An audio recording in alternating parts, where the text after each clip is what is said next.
You are about to enter Chuck versus the podcast, the place for people who love Chuck and the people who work on Chuck. The only show that takes you behind the scenes with the stars. Yvonne Strahovski. Zachary Levi. Joshua Gomez. Ryan McPartland. Adam Baldwin. Sarah Lancaster. Contests. We are giving away a Chuck press kit. The directors. Jason Ensley. Norman Buckley. The guest stars. Steve Austin. Kristen Group. Conventions. Lights come up, and here comes Jester out on stage. Set visits. This is the guy right here. And much more. Are you ready?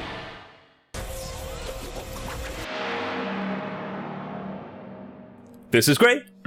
This is Mel. This is Liz. And we want to welcome you to Chuck versus the Podcast, episode 82 for Friday, February 25th, 2011. We have an action-packed new episode of Chuck to discuss, so let's get the news out of the way. And, oh my goodness, I'm getting a deja vu from last week. But, in ratings news, Chuck versus the Masquerade remained steady with the last couple of weeks, 1.7 in the adults 18 to 49 demo with 5.5 million viewers. This is now, yikes, 4 solid weeks in a row. And again, like we reminded you last week, 4 solid weeks in a row at exactly the same demo is good news, considering that other shows have been falling and falling and falling and falling and being hit with the weather and being hit with Valentine's Day. Chuck just takes the licking and keeps on ticking. But, however, we do have not exactly a campaign, but kind of a slogan that we want you to keep in your minds. Stand up and be counted. If you're not a Nielsen family and you're in the United States and you want your viewership to count toward Chuck's ratings, join Reward TV. Go to rewardtv.com, log in and answer a short questionnaire about the episode and the commercials that aired during the episode. Reward TV is a Nielsen outlet, and the information they gather is reported back to the networks. So as far as I understand, it obviously can't come into the overnights, but it will factor into the Live Plus 7 and other kind of mysterious numbers that they collect, which the networks, particularly NBC, do care about. So stand up and be counted, rewardtv.com the day after. As far as I know, it must be the day after, right? Yes. Yeah. Yes, so get over there Tuesday morning. Yeah, Tuesday morning, go to rewardtv.com and pretend you're a Nielsen viewer. You almost are.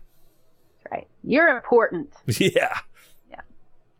Well, our latest fashion column is up, and it's all about Sarah. Mm-hmm. Robin Lewis West gives us details on her mission watch, which we actually got photos from somebody in props, went the extra mile and took some close-ups for us to give us the really detailed look at her watch a lot of you had been asking about. We also have Sarah's jacket from Honeymooners and her dress from Seduction Impossible. All of those were frequent inquiries, so we got those out of the way. Now, as much fun as it is to figure out Sarah's wardrobe and where you can get it, we encourage you to send in your queries about other characters as well. Alex, Casey, Morgan, so far nobody's asked about them. They wear clothes too. Sometimes it's good stuff. Yeah. So, yeah, as much fun, like I said, as it is to focus on Sarah's wardrobe, because she does have some amazing pieces. Let's share the love. Let's find out what everybody else is wearing. Mm-hmm. Absolutely. Especially Ellie with her hair all whacked out like it was in the episode. Mm-hmm. We'll talk about that later. Yeah, I'm really not going to look up that spit-up stained sweatshirt for you. No. Saying. Walmart. There you go. There's your tip. The memories. Well, editor Matt Barber put together a video of himself editing last night, or this past week's episode of Chuck versus the Masquerade. It gives us a glimpse of the time and effort that it takes to take 7 days of film and turn it into 42 minutes of awesomeness. Mm-hmm. You can find the video at chucktv.net. Yeah, and actually quite amazing that he was able to do that. Typically, inside the doors of the production offices and writing rooms and editing rooms and stuff, they're very, very careful about what comes out. I know when I was there, I had to be very careful about what pictures I took when I was inside. And so it's really neat to get that kind of a window into literally weeks worth of time inside the editing suite. Definitely check it out. And speaking about Chuck versus the Masquerade. Oh, I like it. There's a good segue. Finally. Finally, yeah, an easy segue. Chuck versus the Masquerade was a venture to England, and we got to meet Volkoff's daughter. I loved the episode, as usual. It was a Rafe and Lauren episode, and I love Rafe and Lauren. I thought it was a lot of fun. There was some great action, and I think some important things setting up for an arc that's going to happen over the next few episodes. I did notice a few people on Twitter were really hating the episode. And Really? yeah, really hating the episode. I'm not sure exactly why. I tweeted for people to let me know why, and nothing came in. But what do you guys think? Well, I think it started out kind of shocking, Mm-hmm. with the killings, especially the one where with sitting behind the guy in the car. That was pretty shocking. Mm-hmm. But the guy was a bad guy. I mean, he was wicked bad. He was probably maybe worse than Volkoff. I mean, I don't know. Well, he- Volkoff didn't really get his hands dirty, so No, this guy. it's a question did of not. intent versus action. Mm-hmm. Yeah. But on the whole, I loved the episode. I just totally love Lauren Cohen. Mm-hmm. The more I see her in different characters, the more I love her. Yeah. Now, I would comment that we watched The Vampire Diaries and really liked that show, and her character, at least so far, has been a lot more understated, perhaps, than her character was in The Vampire Diaries. I think that's definitely on purpose, and it will sort of slowly blossom over the next few episodes. But definitely she in this, was supposed to be indecisive, yeah, and kind of reclusive. So I think she was supposed to be more low key to start with. and I do get the sense that we're supposed to guess about her loyalties, particularly when she didn't tell them about the locket. And then in the end, when she goes to open whatever room that was in Volkov's office, where I think we're supposed to wonder, is she a bad guy? Is she a good guy? What's going to happen? Well, I don't think she knows yet what she is. Yeah. I think she realized, this is the key. And she had told Chuck several times that she didn't have direction, and she didn't know what she wanted to do with her life, and she needed to figure it out. And finding out who her father really was a shock. What he actually did was a real surprise, and she kind of wanted to reject that. And then she finds out that she's been groomed. Boris tells her that she's been groomed to take over, that she is his succession plan. Yeah. So she's curious now, do I have a life plan? I haven't had one this whole time. I don't know if I buy 100% that she didn't know what was happening, in the sense that it almost looked like she was faking that she didn't know more, particularly when she spooked the horse, grabbed the shotgun, and shot this killer guy, and then didn't tell them exactly everything that happened. It was like she's definitely shrewd. I'll say it that way. Yeah. I think that she's extremely curious. I think she's very smart, very intelligent. So I think that for now she may be playing her cards really close to the vest there. I don't think that at this point she's bad, and I don't mistrust her entirely. I think she's, like Mel said, I think she's just trying to figure it out. But in that figuring it out, who can you trust? She doesn't know. She just found out that her father wasn't what she thought, was this total other character altogether. And I mean, now who do you and now this guy's coming after her, trying to kill her, and then there's Chuck being nice, and you trying to help her a little bit, but who do you trust? And I think that she's just cautious. Yeah. Now, it's just a matter of days that she's found out that or she's been told that her father is not some oil executive. He's in fact this criminal mastermind. And hey, we're with the CIA and come with us and people are going to try to kill you and you're the key, you've got the key and all this stuff. I mean, that's an awful lot for a person to digest. Mm-hmm. I think it was just 3 days, wasn't it? So that's, yeah. I don't think she's bad yet. I think she's undecided. Mm-hmm. Now, let me pose this question. And we're going back a few seasons now to other characters, particularly female characters that have been introduced. Jill came on the scene very strongly. Lou came on the scene very strongly, particularly because they were love interests for Chuck. Mm-hmm. And even like him or hate him, probably hate him. The character we love in season 3 who came on the scene, even though he didn't exactly come so strongly, but because there was a love triangle that was happening, it made him invested in everything very quickly. But with her character, because Chuck and Sarah are now together and that's not an option, did you guys find... I found that it's harder to make her connected emotionally to things without those elements. What do you think? I didn't get that. No? I saw her I saw that Chuck was able to connect with her even easier because he didn't have the angst of her being a love interest, but he's really in love with Sarah, but he can't have her and she keeps pushing him away. Instead, he has this girl who's very, very smart, as he is, and directionless, as he was. And he can connect with her as someone who's been there and kind of an older brother mentor type. Yeah, I got that with Chuck, but say for instance, I don't necessarily know right now what Sarah's connection to her is. I don't know what Casey's connection to her is. Yeah, so far I think they just view her as a mission. Yeah. But they don't know yet that she's going to be around for 5 episodes. They don't have the luxury of having spoilers like we do. So, but I get what you're saying. You know, how can they connect to her so quickly? Mm-hmm.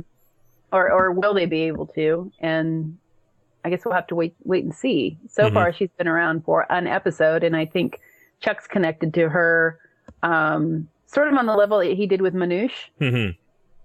Except she's going to be around longer, so we're going to see more of the fallout or the strengthening, whichever way she decides to go, of that relationship, mm-hmm. that connection. Yeah, and see how it impacts others. And I know we've been talking about wanting a female Manoush, and so mm-hmm. hopefully we have a female Manoush here. Somebody speculated that Volkoff had built his own intersect, and that's what she was seeing when she opened that door. That seems like a stretch, but who knows? It would certainly be interesting. We already know that she and Chuck are similar. You know, they do have a little bit of a connection. She's very smart. Mm-hmm. And we were told by Boris, you know, she speaks 5 languages and she's an excellent equestrian and all these things. She's very smart or very skilled. So it seems to pick things up quickly. Mm-hmm. Yeah, but that's been done before. It's been done already 3 times. It's all been... sorry. Yeah.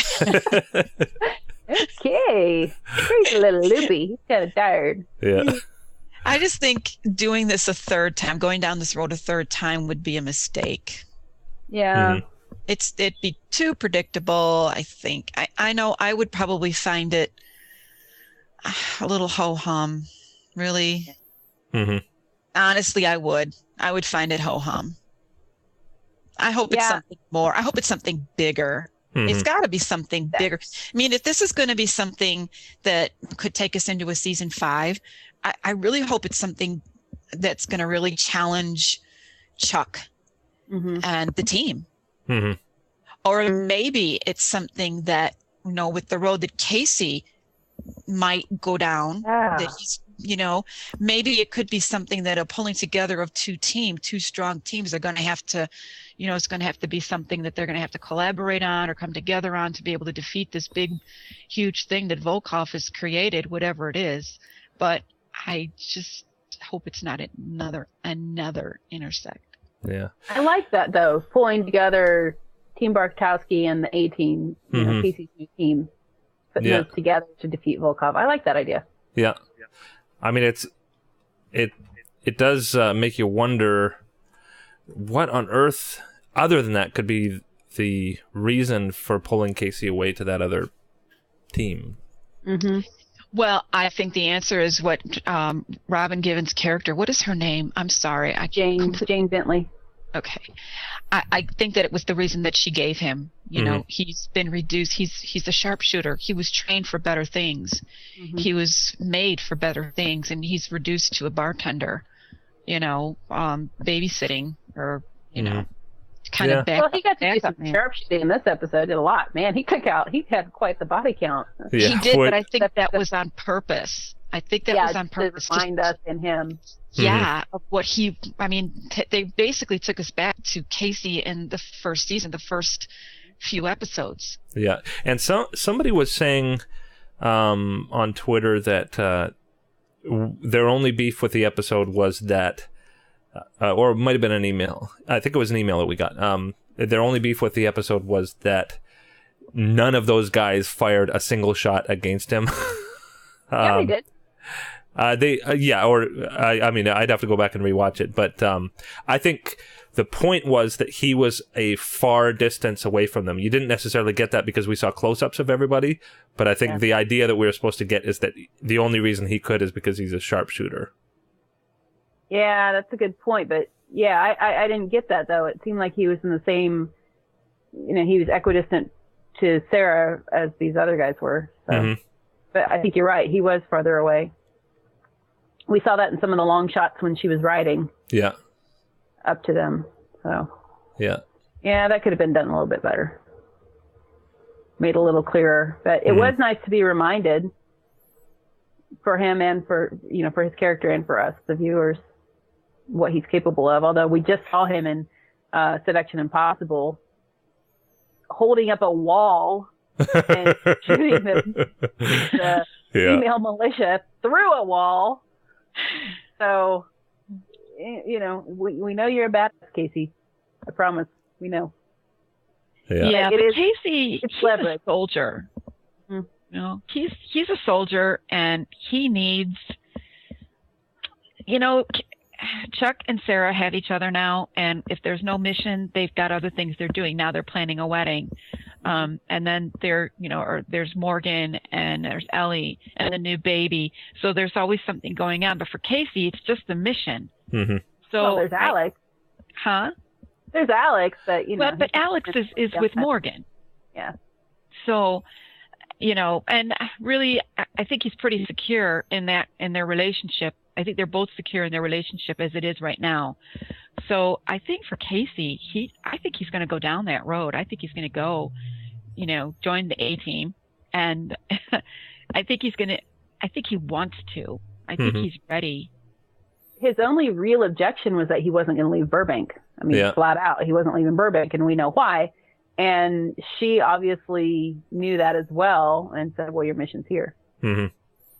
So making it even, that cinched it. Yeah. And if it's something that he can kind of run parallel to what Chuck and Sarah are doing, that would make it even sweeter. Mm-hmm. Yeah, for him. So I think my speculation from last week was correct. She's been plotting this and watching him for a long time.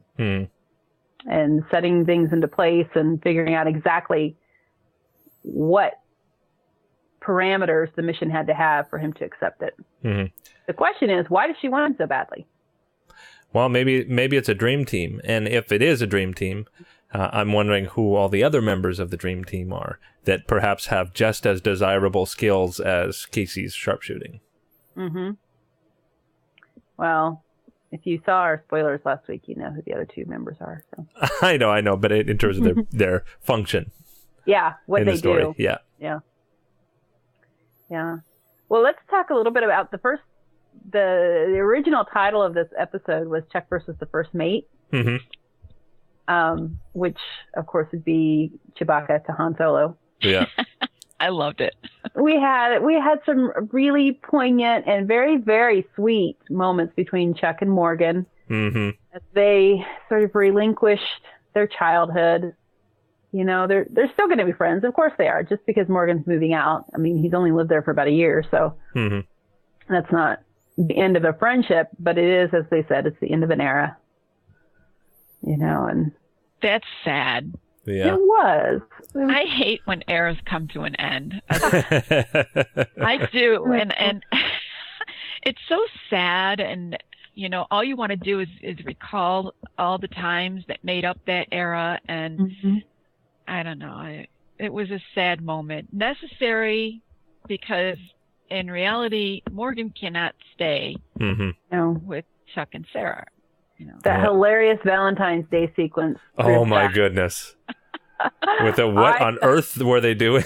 I thought Casey was going to pound something. And Sarah with the wings. Oh, that killed me. Oh that my was goodness. So funny. We went from the intensity of the triple assassinations to the absolute ridiculousness of this Valentine's Day thing. Yeah, which I think would have been all the more fun on Valentine's Day. It's too bad it didn't air on that day. Yeah. Oh well. Yeah. I love the look on Chuck's face when those wings popped out. Oh my gosh, I fell over. Yeah. So did every guy in the chat room. Probably. Wow. Yeah. Surprise. Yeah. And then we also had a very fun subplot with the Awesomes and the little teddy bear. Oh gosh, who would have thought a Jeffster cover song? Well, and let me tell you, and I know we have a lot of Chuck has a lot of young viewers that probably aren't parents yet, and as a parent, when you have a crying baby like that, when you find the thing that makes your baby stop crying and go to sleep, that thing is gold. It is gold. Like, I literally know people who will go out to their cars in the middle of winter with their babies and drive around. Yep. Just to get their babies to sleep. I've done that. I had a nephew that I had to do that with. Yeah.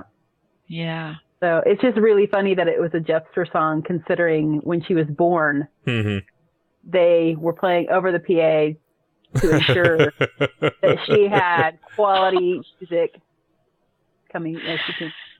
I didn't even make that connection till now. Yeah. So it's pretty funny that that's Yeah. the Oh my goodness. That was great. Oh, poor Awesomes. They looked so rough around the edges. Yeah, they sure You did. got to give Ellie props, though. She knew exactly how to distract those two. So that Devin could get in there and get the bear. Yeah. Yeah.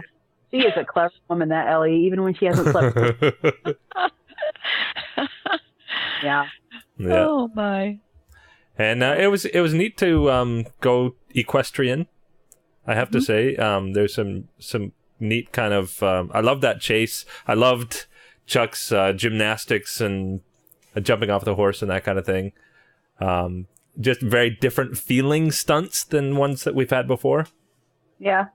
Yeah. I had a little bit of problem with the horse chase, though. Mm-hmm. There was one point where they actually blurred out Sarah's face, so you couldn't tell it was a stunt woman. Mm-hmm. It's a split second, but it just really jolted me out of the moment, you know? Mm-hmm. And I don't know. I thought that could have been done a little bit better, but I do appreciate that they're trying different types, like you said, different types of stunts and trying to keep it fresh. Yeah. And it is harder in a location like that to do the elaborate stunts when there's a lot of trees around and you can't get the equipment in as easily. Yeah. Which actually, to tell you the truth, I I had a thought with the gun stuff with Casey that they perhaps couldn't do more explosive type stuff just because of the location. I don't know. It's a big budget show, so maybe not. But I just had that thought. Could be.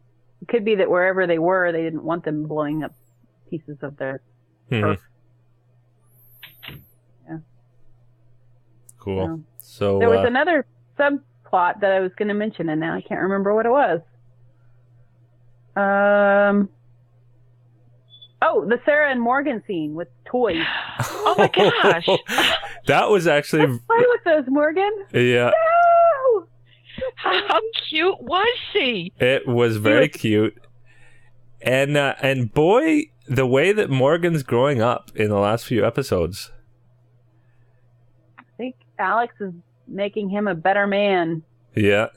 That, and I think having the responsibility now that, he's part of Team Bartowski, and it's kind of doing for him, Alex and that are doing for him what Sarah and having the intersect did for Chuck. Yeah. Yeah.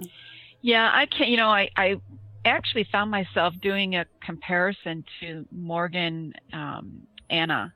Mm-hmm. And Morgan, Alex, and wondering what was different. And I as far as the girls, I mean, I don't know, was Anna maybe a little closer to the Morgan that was then? Yeah. They had so much in common. Mm-hmm. She was into gaming, and she was in computers and nerd stuff, and Alex kind of isn't. Mm-hmm. Yeah. So it makes Morgan broaden his experience, I guess. Maybe that's what it is that Alex, is a part of all of that, with Morgan falling into this spy world, and then Alex taking him, just being totally different for him. And like you said, broadening his vision of things. So maybe that's just it. I don't know. I like Alex a whole lot. I really do. I think she's adorable, and I love her now, but I found myself missing Anna. Yeah. And just missing Julia Ling. She's cool. Yeah, just missing her. Yeah. Well, I do have to admit, I would like to see more of Alex in the sense of getting to know her better. Like, we don't really know a lot about her yet. She's around, and she's involved in a lot of the situations. We know a little bit about her, but not a lot. Mm-hmm. Yeah, that's a good point. We know who she is in relationship to Morgan and Casey, but we don't really know much about her as an individual. Mm-hmm. Yeah. Which actually props to McKenna Melvin, because that's a tough act to play when you don't have a lot of that raw material to go with, and so you have to rely on just things like facial expressions and reactions and things. Mm-hmm. And she still made us love her. Mm-hmm. Yeah. Yeah. She's cute as a bug. That's why. Yeah. Yeah. And she's had an incredibly positive influence both on Casey and Morgan. Mm-hmm. So for that, we love her too. Yeah. So, we leave the episode with Casey going down some unknown hallway to a some kind of bunker door, and we leave the episode with Vivian walking towards a light that has just opened up from unlocking something in Volkoff's office. Mm-hmm. And there's a look of kind of, I don't know, it's weird. It's like, it's surprise, but it's not wonder. Yeah. It's not shock though. Awe. Mm-hmm. Awe. Yeah. So it's something significant, and I can't wait to see what is behind those doors. Mm-hmm. Yeah. They certainly left us wanting more. Yeah. The door that Casey's going through kind of looked like a corridor on the Millennium Falcon. The Star Wars theme there. Yeah. Yeah. Well, there was going Star to the Wars Millennium all over. Falcon. going to save Han Solo. Yeah. Does that make him Luke? Yeah. Cool. So, I guess that's it for our discussion of the episode. And next week looks like we have some Bonnie and Clyde action. Love it. Yeah, which is going to be really fun. And we've already said we love the title, First Bank of Evil. You having fun yet? Yes, I am. Should be pretty interesting. But we're going to do what we did last week, which is, because we've already been flashing the announcements in the corner, we're not going to do our concluding stuff. So do stick around for our sponsors. And if you don't want to hear the spoilers, you can pull your headphones out or pause the podcast after the sponsors, and you don't have to hear the spoilers. But if you do want to hear the spoilers, just, ride on through. But until next week, make sure you watch live on Monday. And also, hey, and even if you are a Nielsen family, I guess you could still go to Reward TV on the next day and fill all that stuff in and be counted twice. But if you're not a Nielsen family, stand up and be counted. And make sure that your voice is heard. But until then, bye-bye. Yeah. Bye. And now we want to thank our sponsors, IELabs.com, makers of award-winning Action Blue AVC HD conversion software, which offers full HD videos on regular DVD discs. It even works with HD clips from the newest iPhone 4. You can get your free trial of the software at IELabs.com. We also want to thank MovieMorons.com for supporting Chuck versus the podcast. Movie Morons is a podcast all about film. So if you are inclined to find out what movies you should be watching this fall, check out MovieMorons.com. And SyrianJunkies.de. We want to thank them for supporting us as well. Hello, this is Christina Caramel from Serienjunkies TV. Are you addicted to TV shows? Be our guests and learn the latest news and reflections on what's going on in the world of TV series. Well, our show is in German, but maybe you want to drop in anyway? Then visit www.serienjunkies.de and watch out for our video podcast. See you. Spoiler warning.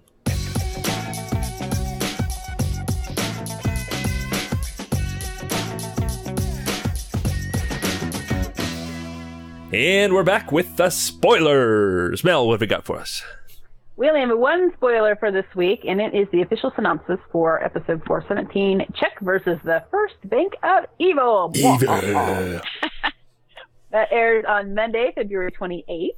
And the synopsis says, Chuck and Sarah plan the ultimate heist at a high-security bank. Lauren Cohen and Ray Wise guest star. Chuck pushes Vivian MacArthur to get in touch with her inner villain for a mission. Elsewhere, Sarah tries to get in touch with her inner bride as wedding plans ramp up. Meanwhile, Morgan's search for a new roommate takes an unexpected turn. Adam Baldwin, Sarah Lancaster, Scott Krinsky, Vic Saheim, Mark Christopher Lawrence, and Benita Friederici also star. So if you saw the preview for next week, you saw Sarah and Chuck, like you said, Bonnie and Clyden it up, I think, which I don't know if you noticed, but that is the same bank where they filmed 407 when I was on set. That versus first fight. Same location. Yeah. It looked like it. Different name. Yeah, it's a different name on the bank, but I don't know. Maybe we'll find out that, in fact, they were at the same, that was the first bank of evil. Cool. Or maybe it's a chain and they're all designed the same. Indeed. Yeah. So we get Ray Wise next week. Yeah. Lawyer. Volkoff lawyer, in fact. So we'll see. Maybe there's some machinations going on to get Volkoff released on a technicality. I don't know. Mm-hmm. And I love that there's, 8 more episodes after that? Yeah. Oh, boy. That's awesome. Unbelievable. Yeah. Very, very cool. Well, so that's all we have for this week. And we do thank you for watching. And we hope you do next week, too. But until then, bye-bye. Bye, Checkers. Bye-bye.